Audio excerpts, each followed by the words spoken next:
ঠিকই। আমার জন্য আসলে আমার বাবার শাসন, স্নেহ, ভালোবাসা প্রত্যেকটা জিনিস খুবই ইম্পর্টেন্ট। স্পেশালি উনি যদি আমার কাছে কিছু চান।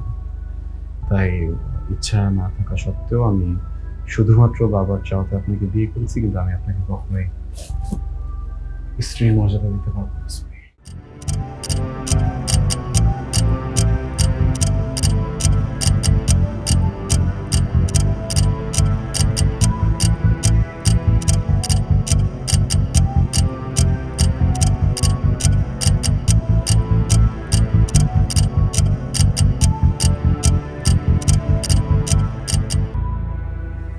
ঠিকই। আমি জানি আজকে আমাদের বাসর রাত, তারপরও কিছু কথা বলতে চাই।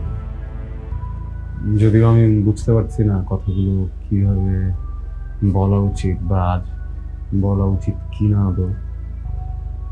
উম, আমি আমার বাবার একমাত্র ছেলে।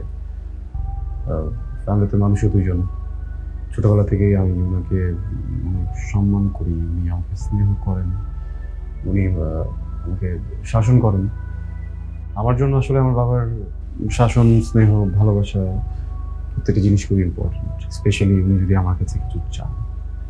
তাই ইচ্ছা না থাকা সত্ত্বেও আমি শুধুমাত্র বাবার চাওয়াতে আপনাকে বিয়ে করেছি, কিন্তু আমি আপনাকে কখনোই স্ত্রীর মর্যাদা দিতে পারবো না।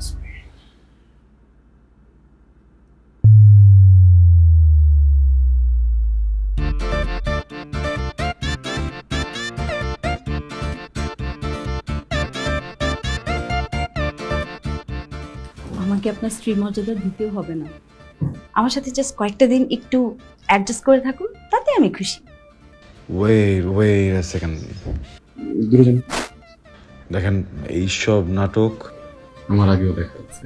আপনি আমার সাথে এখন খুব ভালো ব্যবহার করবেন, আমাকে বশ করে ফেলবেন। অলরাইট, এইসব হবে না। রিয়েলি? আপনার গার্লফ্রেন্ড আছে? কি নাম? নাম নাম জানি কি হবে?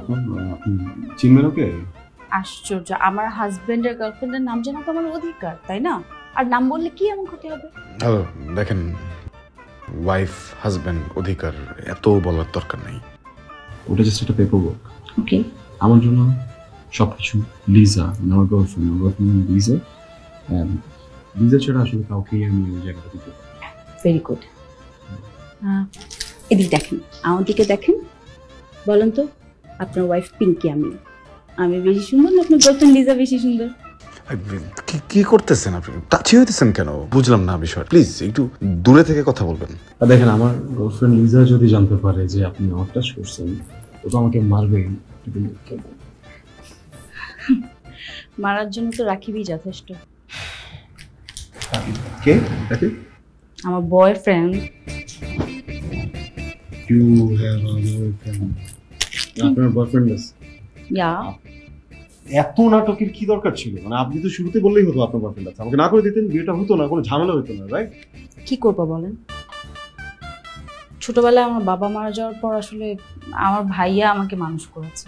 ভাইয়ার কথার বাইরে আমি অ্যাকচুয়ালি উঠতে পারি না, অনেক ভয় পাই ভাইয়াকে। রাকিব থাকে ইতালিতে, ইতালি থেকে এত অল্প সময়ের মধ্যেও আসলে ম্যানেজ করতে পারেনি, এসে আমাকে নিয়ে আমরা যে পালিয়ে গিয়ে বিয়ে করবো এটা পসিবল হয়নি। এত হুট করে বিয়েটা হয়ে গেছে, মানে বাধ্য হয়ে আমাকে বিয়েটা করতে হচ্ছে। স্যাড। এনিওয়ে, আমাদের দুজনেরই তো ঘটনা একই রকম। I have idea. বাদ দেন, কোনো আইডিয়াতেই কাজ হবে না।